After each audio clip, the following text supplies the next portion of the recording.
right away. And can expect maybe some Lee Sin targeted bans as well, as Cuz, while he has not shown crazy performances all around, it kind of stagnated and dropped a bit from what we saw initially. He still has remained a consistently good jungler, just not to the standard that he presented when he first debuted. Yeah, definitely had some hype coming in and was playing pretty good, but we actually have a Cassiopeia ban. And if you guys were watching the first series, we saw Faker go head-to-head with Kuzan in the mid lane against the Galio with that Cassiopeia. So maybe Longzhu threatening that pick for BDD.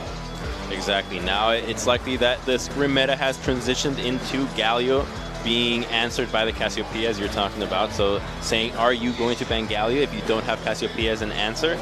Ever still have one more ban in the table for them, and Syndra no longer available, so really testing the waters for Ever here. Are they gonna risk the Galio to go through?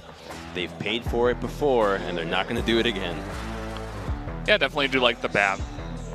And of course, the Kha'Zix is still available, but also Caitlyn, a big pick that has become kind of this ultra late game carry for all the 80 carry players, and they do pick that up first. And Caitlyn, just while you do give her some flack for not being so strong in the early game, her itemization now with the rapid fire means that she can just wave clear for days, similar to Hurricane, but she also has the threat of having an actual skill cap where the use of traps and use of your 90 caliber net to get out of situations will increase your DPS tremendously by having that extra crit damage that makes such a world of difference that you might think, oh, it's just an early to mid game Caitlyn, surely that headshot's not going to hurt, and then bam, you get clapped, and all of a sudden you got a champion that in the hands of Prey, anniversary boy Prey, looking real dangerous against Varus and Orianna.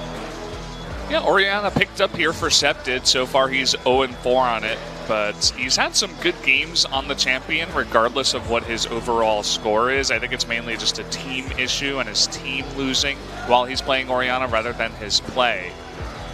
And that's the deceptive thing about League and stats. The winning team will always have them be inflated, while the losing, it becomes nearly impossible to tell the full story just by looking at the numbers. And we started off with Septid having an outrageous KDA, and now it's in the dumpster. But it's not a tale to his play. While he hasn't been playing as hype as it was when we came in, understandably so, the morale of the team still needs to catch back up to the performances that I'm sure they expect to bring back, and they're trying things out. They're bringing in Ella, they're making sure that they maintain their freshness and see what works on the Rift for them. And to be honest, last time against Samsung, Ella worked better for them than what we had seen from comeback from most of the games. We do see the Kha'Zix, or Kha'Zix, as he is 4-1 on this champion right now, being picked up for Cuz, and Talia pick here for BDD. So no Zed, no crazy picks for BDD this game, but Talia has definitely been a hotly contested mid laner nowadays here in summer. It's curious to see Longzhu prioritize the Kha'Zix over the Lee Sin right away.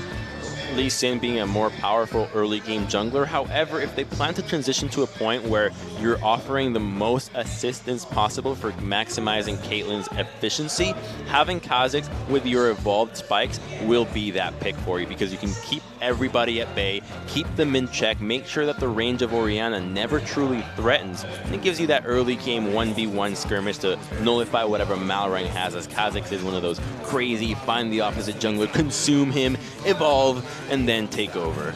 Yeah, I would have to agree. It is, a little bit strange, but Cuz definitely favoring that Kha'Zix pick. I feel like against Malrang, maybe you want to pick up the Lee Sin because he's played it 5 times so far and shown that it's his favorite jungler, but still going to go with that comfort of the Kha'Zix.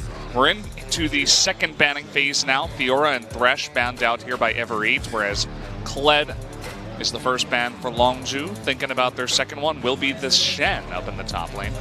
And I imagine that Braum is going to be a hotly contested pick here, as the synergy with Prey's Caitlyn will be ridiculous, especially against Orianna. Remember that ball does not get past Unbreakable, so Orianna's game plan has to shift considerably when you're dealing with a Braum on the opposite team.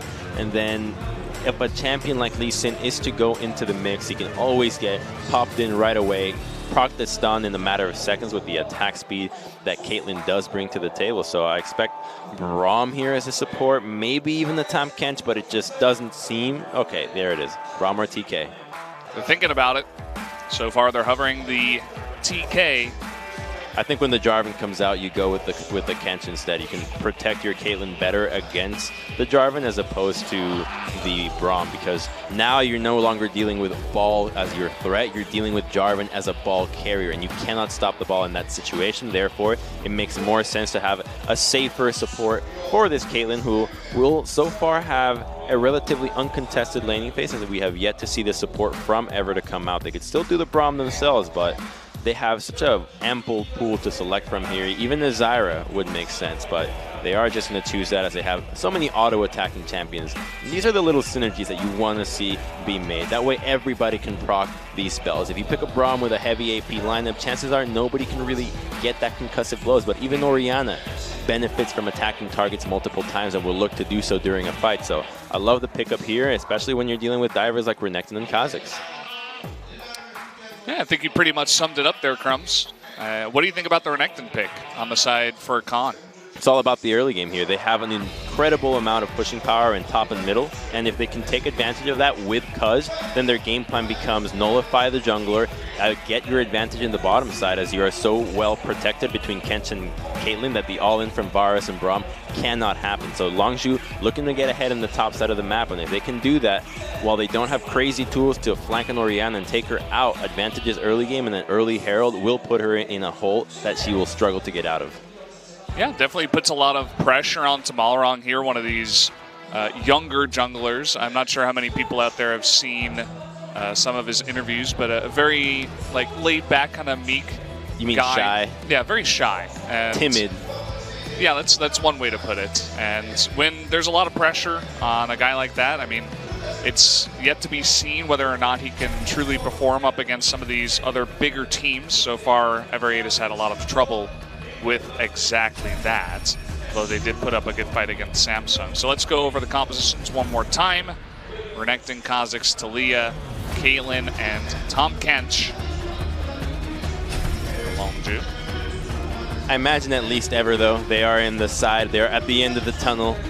You know, so many people, when they're near death, credit the experiences. It was a revelation. They found new inspiration, and if they can do that now, they're at the bottom of the standings. So they should have a way of playing with no reservations now. Yeah. Lots of love on the side of the skins for Ever8. We'll see if the power of love can bring them a victory here in game number 1 against this very strong, white hot like fire Longzhu lineup. Let's jump into game number 1 right now.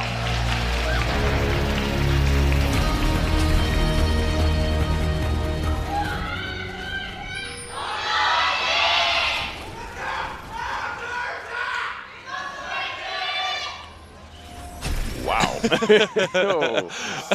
Okay. That's a first.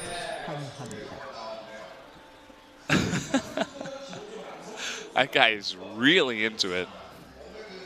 Generally, it's a nice little change from the female cheerleader. We got a pause to start as the refs My eyes sprint. BDD's like, hold on, guys. I need to pause. I need to yawn. It seems like it's a problem with Khan's computer. It's a tactical pause. Yep, as I was suspicious, it seems like there's a problem with Khan's computer. Gotta say, your intuition on identifying the problem of computers has been spot on. Yeah, I mean, I'd imagine the top laner's always in the same spot. And when the refs run to that one spot, you can see them do exactly that. It's not too hard. Don't tell us a true magician never tells his tricks, Brendan. I revealed my trick. Sorry, guys. You just pay attention? Is that it? I just watch the screen in front of me. It's as easy as that. We don't know exactly what the issue is. Oh, that sounds like Windows 10 telling me that the internet can't connect. Oh, we don't know what it is, but yeah. Would you like to troubleshoot? Yeah. Oh, And you're like, yes, and you wait there for 2 minutes. It's like, we couldn't detect any issues, or it's like, we could not find a solution to this problem. Restart the router. You restart the router.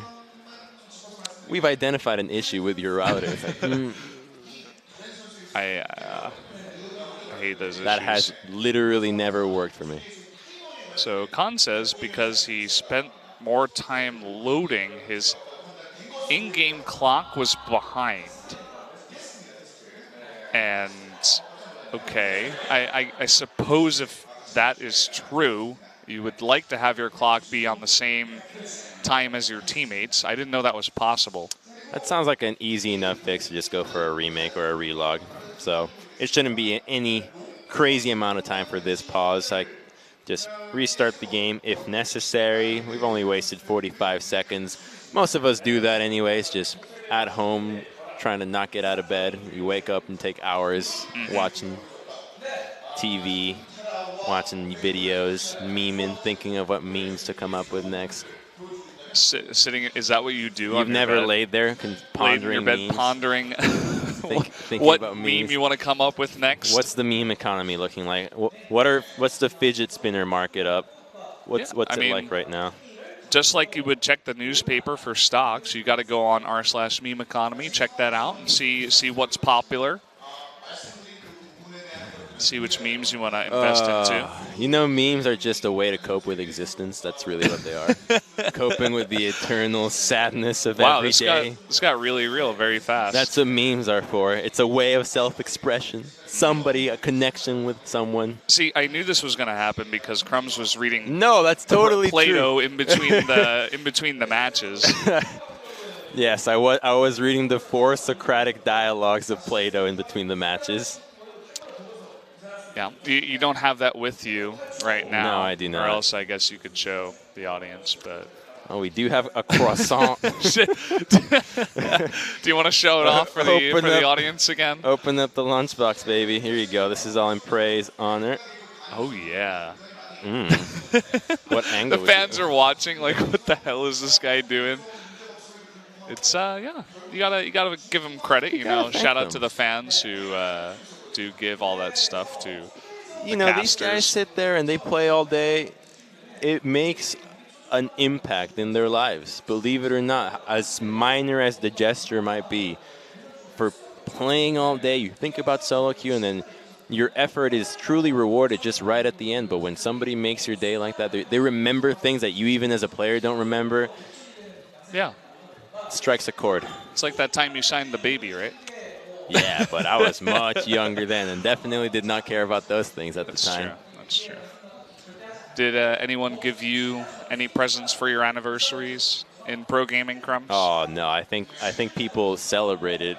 There was kind of like is it going to be over? What? It's like Wait, another when are you one. going to quit it's pro like gaming? Another one, yeah. Wow, that's pretty harsh. I don't think I ever... I think gifts always came as a side, like a thing for the entire team. And they're like, I guess you're part of it. Here, you have something as well. That's kind of sad. I don't need gifts that much. How did you let go of those feelings? Well, to be fair, I do think that maybe somebody did give me something I didn't remember. Okay. Yeah. Probably did. And guys, there's good news. The pause is over. We don't have to talk about philosophy anymore, although it was fun while it lasted. How fitting. Longzhu is, or rather Khan is running Renekton skin. What? There's Renekton skin? Renekton. He's a toy, like a wind-up toy? Yeah. That is amazing. That's the Korean name, at least. I don't know. Oh, it's not real? I thought it was kind of like a Clockwork Gangplank and Clockwork Shake or toy. It might be Clockwork Renekton in English. I don't know. Oh, it doesn't look like I see what you mean. He's like I've seen this one before. It's a battle figure. Is that the name? Battle Figure Renekton? No, it's like a collectible. I see. Well, it's Renekton in Korean, so that's what it is. Well, looks pretty cool. Just like the mirrored start from both these junglers, red into the Raptor camp with only a blue ward from Longzhu to scout out Malrang's route. So right now, BDD is going to just check the Raptor camp, or at least ward the exit to it, making sure that an invade or a level 2 gank is spotted, as we actually have seen teams take a liking to the level 2 ganks. Anytime that a pattern is set and nobody starts ganking level 2, the second one guy starts doing it, you have to respect it 24/7 as it enters the minds of every other team. Yeah, it's pretty annoying, but you can definitely work around that, doing exactly what you said, throwing down those wards. It's League of Legends. You got to stay frosty. The second you let go, it's the second that you're going to get caught off guard, and big advantages will be bled from you. Oh. Ugh. Gross. All right, so he misses a couple of CS, and the pressure from Renekton is perhaps getting to him. Wow, that was a huge trade in favor of BDD, but he lost the cannon, so I don't want to say anything else good. He could have gotten the cannon right at the end, but not a huge deal, as so far the junglers are not. I know. I'm usually crazy for cannons, but the junglers are in no position to gank for quite some time, as they're both distracted on the opposite ends of the river. And the mid laners playing accordingly. They are well aware that the map has been split, so BDD hugs the left side and Septed on the right side. This beautiful dance of mirrored jungle. Looks like they've done exactly that, as Cuz takes the doubles, and so does Malrang, but on the opposite side. It's like dancing with a long-lost lover in another life. That's what they're doing. Did you see that movie, Your Name, the anime one? Yeah, I did. That was amazing. Yeah, it was I actually really good. cried. Did you? Yeah, it was beautiful. I was close. There was a couple of times I did it where on purpose. I just let go and enjoy it. You just like let this go? dive. Helper might just have to let go and enjoy it, although this is a really good setup what he's trying to do, but really nice patience out of Longzhu. The leap in, and Khan does not go down. First blood over to Cuz. Holy crap, that was so well played by Longzhu on that. Khan's balancing of turret aggro and his slice and dice was impeccable. Not even a summoner got burnt from that. A dive where they both walk away, one turret shot from dying. That's the power that mechanics allow you to have. And this is why so many teams, when you look at, are you willing to spend more money on players? What does mechanics really allow you to do? Will it make these plays happen? Mechanics are the way of the future. I just love the patience where, you know, they set it up so well. Helper it was like a game of chicken. He flashed first, they didn't attack yet. And then he flagged and dragged. Only until after that did they attack. So let's take another look. So they wait for him to blow his cooldowns first. He pulls the trigger a little bit too early, but right here, slice, dice, you're out. And then he leaps in for the final shot. No need to flash out of that one. Beautiful dive. Oh, here comes Cuz. You were talking about that isolated damage. Will not be jumping in for that one. Doesn't want to dive 2 turrets, but does force Malrang to back off. Now the jungle matchup and the top lane matchup are going in the favor of Longzhu. They are playing to this advantage and they're just being relentless. Now this jungle belongs to Kazakhstan. Ever will need to bring more members into this party if they want to collapse. Particularly Braum is, I think, who's going to be able to make a difference. But if he remains pushed under turret and accounted for, then Longzhu will have an easier time continuing this aggression. Missed a bit of a trade, an extended one in the mid lane. Both of the mid laners blowing their summoners. And it looks like Septed got the better end of that, but BDD with a couple of potions, so he can regen.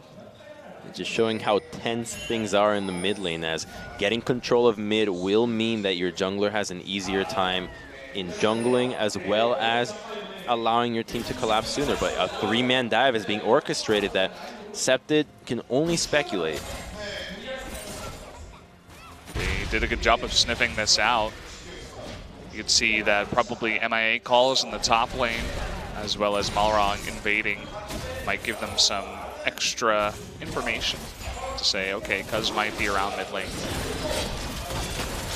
And now the map split is reversed, where the junglers now are back to their respective sides in the red side jungle, and this means that Ever is at a bit of a disadvantage, as they did lose that first blood in the top side. So now they're going to find themselves with a bit of the losing side for this newly accounted for split map. And as such, now Kha'Zix gets to have an opportunity to enter the blue side, control the blue buff. And if they can deny a blue buff after this Orianna on the dive and the pressure they have bottom lane, it will signify the pressure on mid and bottom, potentially losing a first brick real quick.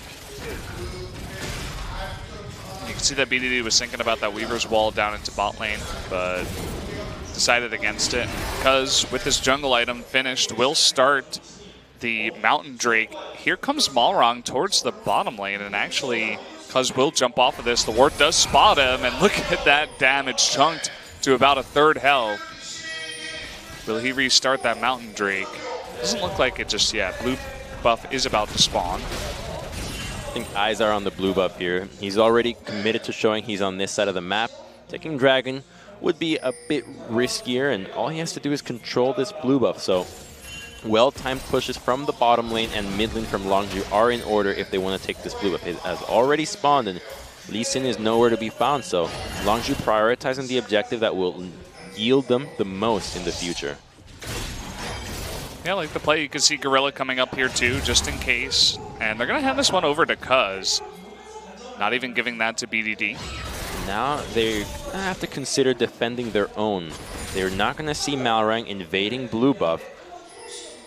Okay, he's looking for a dive on, or a gank onto mid on a no summoners BDD, so a shockwave would be it. Looking for it, but Malrang shows himself BDD with the very quick response. So an invade will come out, and it doesn't seem like they're in a position to hand off blue to Septed, which would mean that the matchup in mid remains the exact same. So the junglers are just going to walk away happily off this. Of course, Kha'Zix will get the most out of this, as he is a mana jungler and Lee Sin is not. Oh, he got it. The cannon is secured, boys. It's all good. Money in the bank. You can see very small CS leads in most of the lanes, actually every single one. Top lane about, say about 7 or 8, mid lane about 10, bot lane about 10. In favor of Longzhu, of course. They did pick up the first blood at the same time in the top lane. And while you can say that, yes, they are great laners, and typically you see these guys get lane advantages as little as we see today on their own, notice the pathing that the jungler has taken to allow their lanes to play this way. It first started out on the top side, split the map top side, and let your Renekton get significantly far enough ahead of Jarvan that he can now lane comfortably and start a bit of growing a lead. Even if it's not too massive, it does get Renekton past the early game safely, and get him in a position where you see him be a beast in late game. And the bot lane now, with the pressure they got from Kha'Zix jungling on this side and Lee Sin top side, it means they can push 24/7 and secure first brick in under 10 minutes.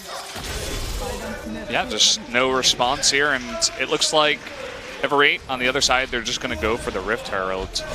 And you can see that Cuz started this Mountain Drake long ago. This is about to be picked up, and maybe they know that this will be the response out of Malrang, but they seem pretty content so far with just the first brick and the Mountain Drake.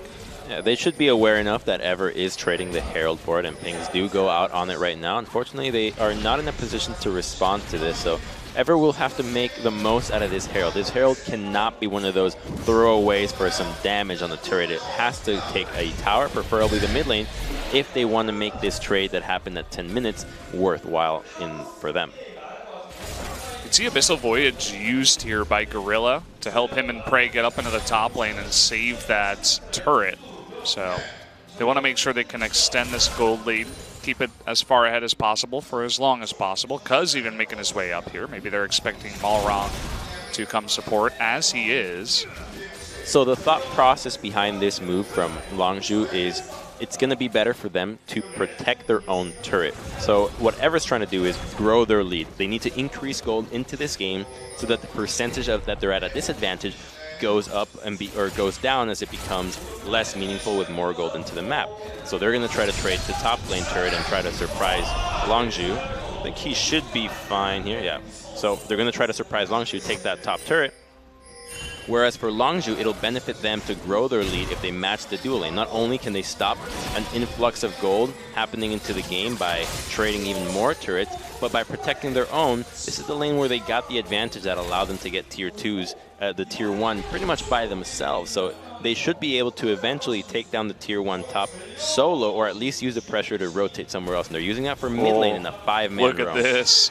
5 members into the mid lane. Septed, you're surrounded. I hope you have some kind of escape plan.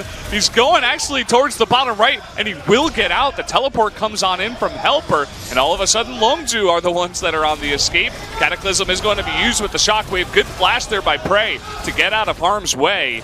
And it doesn't look like Longzhu wants to get this, but a really nice hit of corruption there onto Prey, and the follow-up there by Duel will net him a kill. The follow-up looked a little hesitant from Ever, but eventually the members of the bottom lane arrive and they fully commit when they have all the resources there. So Septed sees the play happening and plays it beautifully. The only danger for this gank is going to be the Renekton, so all he has to do is worry about his positioning. As long as he can escape the Ruthless Predator, he's going to be perfectly fine. So he dances around with Ghost and flashes that out at the last second. So he sees him right here, get away from Renekton, waits for the flash, flashes right in anticipation. So beautifully played from him, and eventually they're playing it cautiously. Okay, we don't know where everybody's at. Shockwave dual lane is about to arrive completely here as Varus just enters the fight from over the wall. Nice chains of corruption, and the flash follow Braum is enough to take him out. Yep, so we return into the top lane. Although Longzhu did lose that kill, still ahead about 2,000 gold in this game. We've got a TP coming behind here in the top lane. We're looking for another dive. And this will be spotted out. Ella trying to recall, and Duel, he does have his summoners. Khan going in for the stun, waiting for that flash. The exhaust coming out from Ella, though. Will it be enough damage? The answer is no. In comes Talia, though. Looking for the knockup, won't happen. Eats 2 turret shots and doesn't get the kill. Meanwhile, Ever8, they're going to be pushing mid with the Rift Herald. The kills escape Longzhu as they pull the trigger too early, but a poor use of Rift Herald is not going to be able to yield them this tier 1 without a conflict. Longzhu is collapsing, so we might get a fight now. Yeah, it looks like a Rift Herald is taken out, and because he eats that Dissonance from Septed, and they're just going to back off. Don't want to re-engage onto that one. They get out, but they do manage to get that tier 1 turret. So while the Herald use looked questionable, it did get the turret. As, pardon me, Longzhu commits to the top side, but I was a bit too eager for that attempt, as the bot lane from Ever was so low, and considering the recalls, they likely could have waited a little bit longer. Make sure that Talia could have participated in that gank alongside Renekton as opposed to one after the other, and likely secure those 2 kills and maybe even present the opportunity for a 2-turret trade there for Longzhu. However, not all is lost, as they at least got summoners out of the dual lane. They do pick that up, and you do see, looking at some items here, looks like Prey perhaps going into that Infinity Edge after the Zeal. Blade of the Rune King finish up here for Duel. And double Tiamat on the side of Ever8 for the top and jungle. Don't see that all too often on the Lee Sin in competitive. Yeah, he started it off with it, just wanted to farm away and didn't make the most out of it, as he still is 0-0-1 with Flash, so not many plays being made, as Longzhu has been in the driver's seat for dictating the pace of this game, and their dual lane recalled to mirror the one from Ever, not because they know that they want to match the dual lanes, but because of this upcoming dragon. 30 seconds from now, it's an Infernal, and considering the carries that both teams are packing, this dragon will be worth dying for. That's what I like to hear. No Cloud Drakes, no Ocean Drakes. Only fire, only the Infernals for us. Fire and ground. And it looks like Longzhu, they have pretty good control over this area. The Scuttle Crab was taken by Ever8, but it did just end. Tongue Lash going to land onto Ella here, just trying to deny as much vision as possible. We do have the Weaver's Wall about to come up, so they could use that to zone out Ever8 if they do try to come on in. You could see Khan coming up from the top lane. Doesn't have his teleport, needs to be close. And Malrang getting close enough, he will steal it with the smite. Oh boy. Malrang with the big steal, taking that Infernal away from Longzhu. What a cheeky steal there. Max range smite, not even phased. He knows just what he did and how meaningful this is going to be. And the commitment that Longzhu had all of a sudden goes to complete waste with just a quick ward hop from Malrang. So great use there. Sonic waves onto Gorilla and immediately gets out without any summoners spent. No commitment. The vision just wasn't even there. So that's what mechanics are all about. This is why having high mechanical players is always important when you balance it with smart decision making. Does that mean eventually we'll just replace them all with robots? Yeah, actually. that will be the case.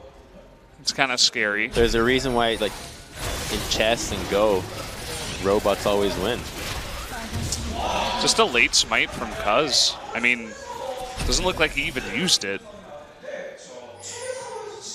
Gorilla tried to walk forward to minimize the distance at which the resonating strike would follow through, but not quickly enough, and Tahm Kench isn't the fastest member in doing any of that.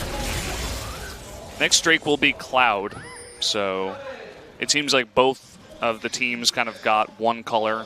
One gets Mountain, the other gets Infernal, and we'll kind of just go from there using those advantages.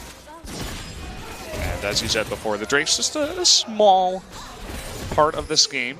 Definitely still have to execute.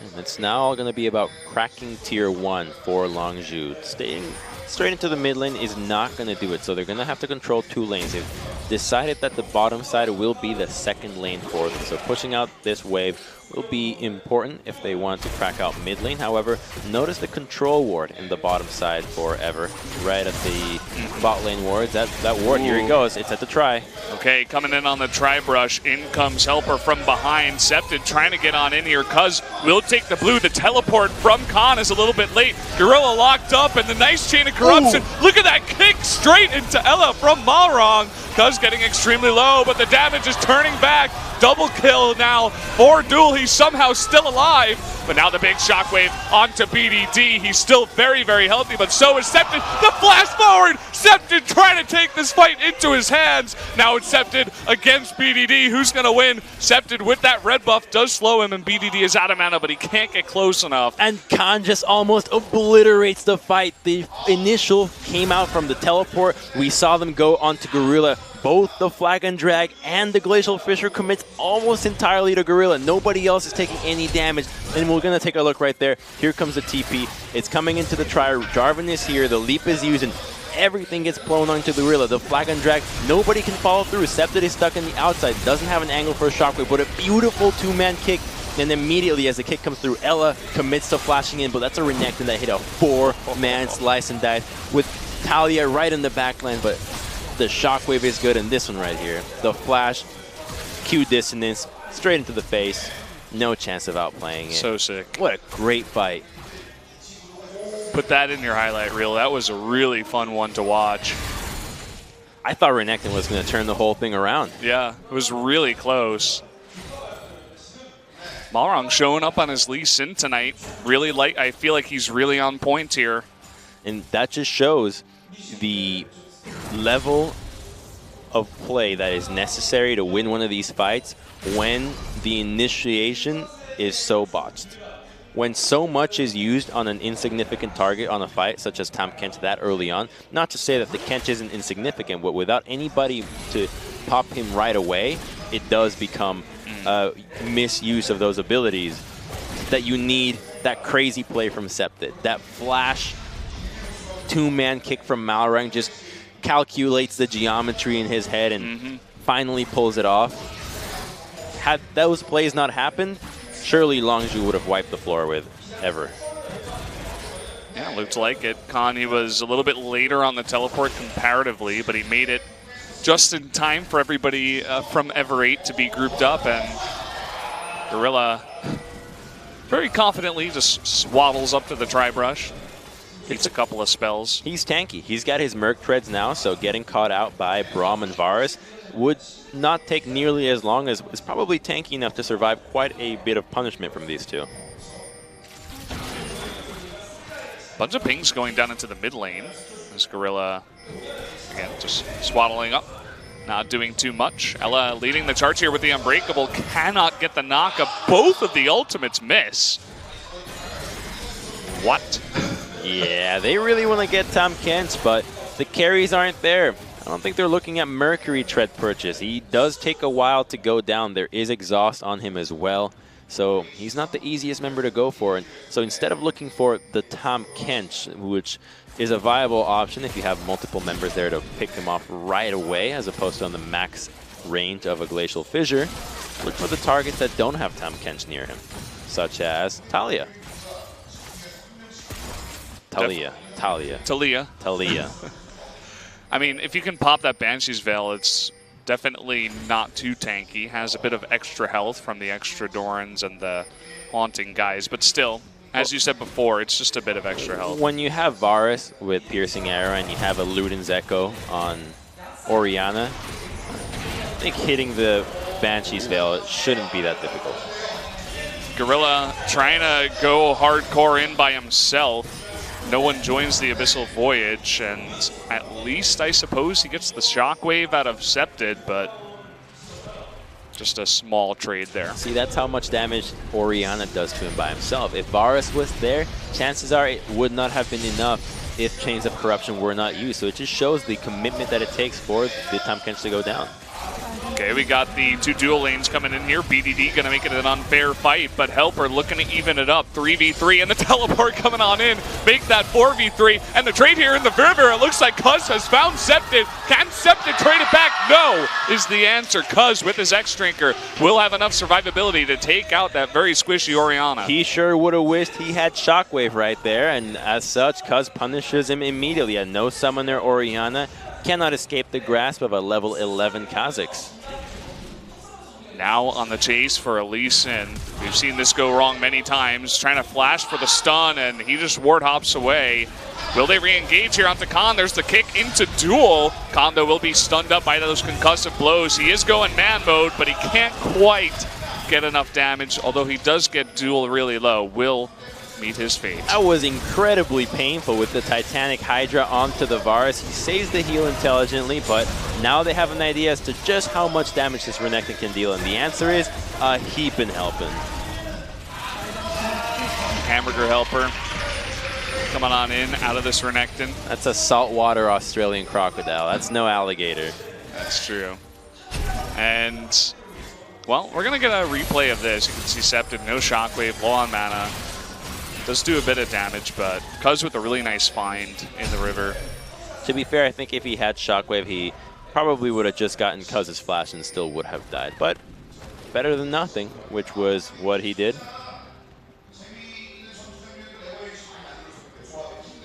Well, we're sitting here at not too big of an advantage for Longzhu. They have only about 1,000 more gold.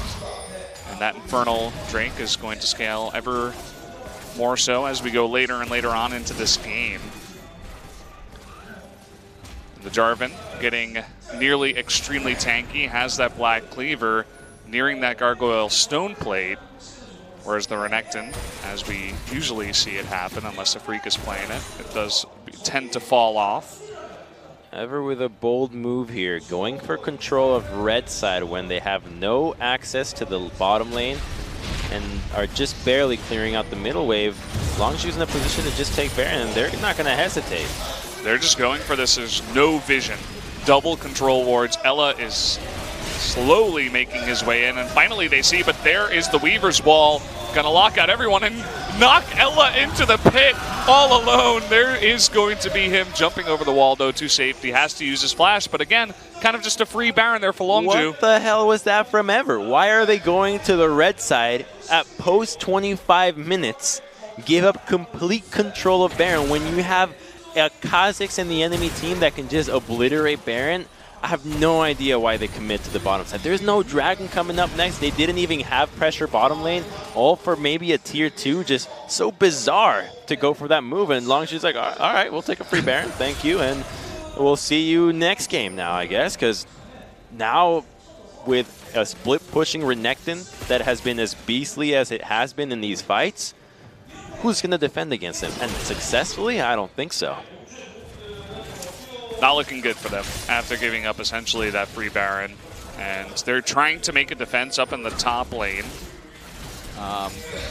Looking for the Orianna. Looks like she's up in the top lane. Just couldn't see her on the mini-map. BDD and Cuz, they're pushing mid with the Baron. Darvin is looking for an engage play, but there is no follow-up on anybody else. Oh, and he's eaten a lot of damage even before the fight starts. From the play from BDD. Duel helping to clear out this wave. Looks like the main focus right now is in mid and potentially bot from Khan. All Longzhu's doing is just 1-3-1-ing. 3 in the top, 1 in the mid lane, 1 in the bottom side. And eventually, because of the Baron, Ever will have to respond with a man advantage to any of these sides. And as such, it will open up the remaining pressure point from Longzhu to get turret advantages. And so far, it appears to be mid lane, as that's where they've done most of the damage. And maybe top, or the bottom side, once Talia starts rotating. Here she is, just halfway mid lane turret. Yeah, Cuz just supporting for now, making it so that BDD can get close and knock onto that turret with her range. And in the bottom lane, it looked like, I mean, if you take a look at Helper's health here, he was forced to go back. So a small rotation over from BDD into the bot lane probably means a tier 2 in bot. So the two lanes that they've been able to pressure the most are the ones where the AD carry, where Orianna has not been in, which are mid and bottom. The things will go, but Devour. Oh, here we go, trying to save Prey as much as possible. The flash there by BDD to save his life. Malrong, extremely low, will get out, forced to blow his flash, as did BDD. But a nice disengage there by Longzhu. They get the summoners out of BDD, so that's what they can count for in the next couple of fights. The Weaver as well will block a couple of members out. A little bit early, but still just kind of hurting them in. Shockwave onto summonerless BDD, but stepping on a trap is Scepted, going on in his Khan and jumping in his Cuz at the same time. Big Cataclysm, but just to save the rest of his team does help her. And they knew that Renekton was flanking, but the Shockwave was used onto the solo BDD, and as such, they have no chance of killing anybody in that fight. Renekton goes for the flank, and Scepted, without anybody to protect him, just gets deleted by Khan, and Cuz flashing in for the final auto for the secure onto the kill. And now this Orianna is even more behind than she was, and she's the main stall tactic for Ever this time around. And to lose an inhibitor pre-30 minutes is dangerous for them to stall this one out. Yeah, and they already lost that inhibitor, but now they're going up against double Mountain Drake. And in the next push, I mean, it's going to be so hard for them to deal with the rush down potential of Longzhu to take a quick Baron, to take a quick Elder, to push a quick lane even, take a quick mid tier 2. So I think the Shockwave's trying to hit more members, maybe hoping that Kha'Zix will step into it, but he walks straight into the trap. As soon as a crit comes in, there's no hesitation on the members of Longzhu. Both Cuz and Can flash right away, eliminate Orianna, and that's their goal for all these fights. Eliminate Orianna, let your Ninja Tabis do the work against Varus. The life of an AD carry. Ninja Tabi, even though it's nerfed, 10% still substantial. Yep. ADC in 2017, lol. Doesn't matter what split it is. Well, they're always in every meta. Then they're always... Caitlyn's pretty good. They were played as mid, support, jungle, top, and AD. And AD. So I think the meme, while true to some extent, ADs are the most common, right? I think it's just the attitude of ADs at times. They're like they're rock stars. They want to have the spotlight. It's like, what? All the farm is theirs. You can't have a piano solo. Only I deserve a vocal solo. You get those guys. Doesn't even play an instrument, just needs to have his own. Yeah, just needs the spotlight, you know? Prima donnas of League of Legends are the AD carry players. Look at this, Cuz they know where he is, and he seems like he kind of knows he was going to check anyway. Trying to hop away Redemption, and the plans will keep him alive easily. And the Chains of Corruption a little bit too late, but the idea was there forever, waiting for a pick while defending the vision of the red side. That's where the next pressure point's going to be. It's going to be about that Baron in a minute 20. In the meantime, Khan just Oh, power diving helper, just chunking him out. Fortunately, can't go back in as red buff is still on Jarvan. Tom Kent alone zones out 3 members of Ever8. And look at this, as you were saying, I mean, this Renekton is just hell for this Jarvan to deal with right now. Yeah, this is what was going to happen. Once this Renekton got going, this Jarvan does not stand a chance. They don't have anybody that can defend against him, so they need to keep sending multiple members to deal with this guy. They're sending 4 on the entire wave, but they're giving up the tier 2 top side. They're going to give up all the vision of the red side jungle, which with the double mountain that Longzhu has, it's going to be a quick Baron for them to take in the next 30 seconds. So they push, retreat with 5 seconds till the Baron spawns, and voila. Okay, they're trying to go 2v1 here onto Khan, and they might be able to get this with the Cataclysm. It looks like they will. So a small victory here for Ever8. Good response from them. Killing the Renekton means that now they have some breathing room to push the lanes back and start dewarding this jungle. However, they are still under the danger of face checking a nearly blacked out jungle, so they have to always respect that threat, and they do so by utilizing the blue trinket smartly. So Septa pops one in the Raptor camp. Oh, big knock up onto both Malrang and Ella. Unbreakable will save them. And you can see some wards finally making their way into the jungle. Another big knock up onto Helper. Really just trying to chunk out these members of Ever8, not allow them to get too close. And I mean, we're already 33 minutes in. This Caitlyn Prey, he has his QSS on top of 3 items and lifesteal. So he's beginning to hurt. The only one he can't truly hurt is going to be that Jarvan. Once he pops that Gargoyle Stone Play, he's going to be able to tank plenty of Caitlyn auto attacks, but everybody else is susceptible to just getting popped right away. Headshots and crits are too much to handle when it's a mix of such heavy physical and even a splash of magic. Abyssal Voyage and the big slow there from Cuz, 80%. Now they're trying to go for the surround. Cuz from the bottom side, trying to go for that slow once again. And the knock up onto Helper. It just looks like they're trying to zone Ever8 away from this Baron as much as possible. Immediate pings do go towards that Baron, and Longzhu is headed that way. Any pick or any chunk they get is going to make a difference, as especially if it goes onto Malrang. If they force him to base, he's going to have not enough time to get back into the map. Now they're looking for another one. Okay, trying to chunk them out once again. Septed getting lower and lower on mana. There's the Chain of Corruption onto Tom Kent. They make it work. The Cataclysm onto Prey on the left side. But at the same time, on the back foot, Malrang, he goes down to Cuz and Khan, the 2-man assassin crew. And oh boy, eating way too much damage is Ella in the front. Khan and Cuz looking for more assassinations. Duel by himself cannot take off Prey and BDD. And there's going to be the double kill and the ace for Longzhu. And the Khan and Cuz show continues, taking out Malrang from the start and then collapsing onto the backline and the remaining members of Ever8 who had taken down Gorilla. Their commitment to taking down Tom Kent is uncanny. I've never seen somebody just go for Tom Kent so damn much. The Devourer has a cooldown, guys. Yeah, it's maybe they have to mix up their strategy going into game 2, but that's going to be a pretty one-sided victory here for Longzhu in game number 1. Just great team fighting overall. I love the decision to flash onto Orianna the second she's isolated. Kha'Zix jumps in right away, and even though they can't eliminate her, they force her nearly out of the fight. She has to flash over the wall and is in a position that is not going to be able to do much more, as the Weaver's Wall did come through right at the end. And all smiles and just a casual victory for Longzhu. Yeah, it was close at some points in that game, especially in the big game. I think Longzhu was only about 1,000 gold ahead, but pulling it together was the combination, especially of Khan and Cuz in that game. BDD kind of just following up on that work. I'm just not sure what's going on with the teams these days, where post 20 minutes, you need to be in the Baron side. The only time where it's acceptable to not have control of that side is if you clearly know that the other team, the team that it is winning, is not taking that side. Then it's in your benefit, because you see it as, okay, they want to play it out and we're behind, so the longer the game goes, the better it is for us. But Longzhu, being ahead, have the onus to accelerate the game, control Baron side, and if nobody's going to contest it, that's a freebie, and they do just that. Yep, the downfall of Ever8, the whispers of the red buff, tempting them. Red buff?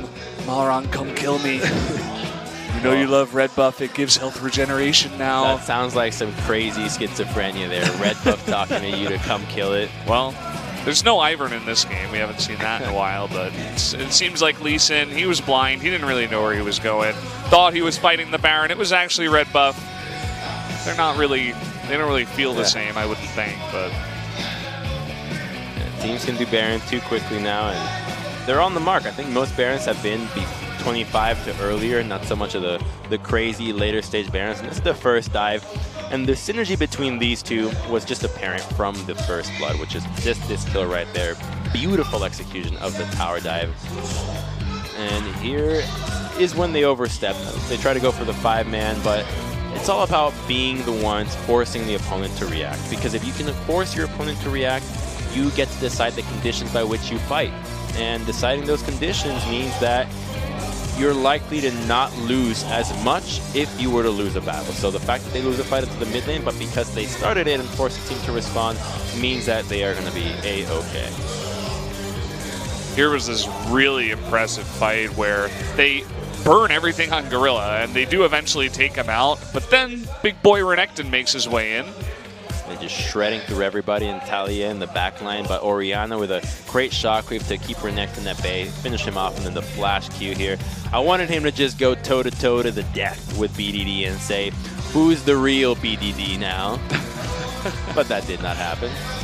You'll only get that if you know what BDD stands for. Here's where they just gave up Baron for the lulz. Lol, Ella jumping on in, off the wall. Does make it out, but again, just out of position was the jungler. They couldn't contest that Baron. And that one trap that you just saw Prey put down, after the shockwave accepted, he steps on it, forced to flash away, doesn't have shockwave. Khan goes in the backline against 5. Cuz coming on in, these two should both get MVP. No wonder they're at such top of the ladder when they play solo queue, because if you duo queue and you see that synergy in your solo queue games and it translates on the stage here, it's a beautiful thing to watch. Yeah, so Longzhu, they get another win under their belt. Look at the teamwork there in the damage. Even Kha'Zix's almost up there. And both BDD and Prey, 16.9. Teamwork makes the dream work, and that's exactly what the motto should be for Longzhu. The teamwork that this team has displayed for how young they are as a roster is impressive to say the least. Time and time again, their mechanics surpass that of their opponents, while their team play is still seeing some areas where it could improve, especially where they played against SKT, where SKT had a fantastic series against them, and so did they. One of the greatest games of the season so far. The team overall has such a high ceiling. Yeah, they definitely do for sure. But guys, we're going to take a look at game number 2 after another quick break. Join us in a few.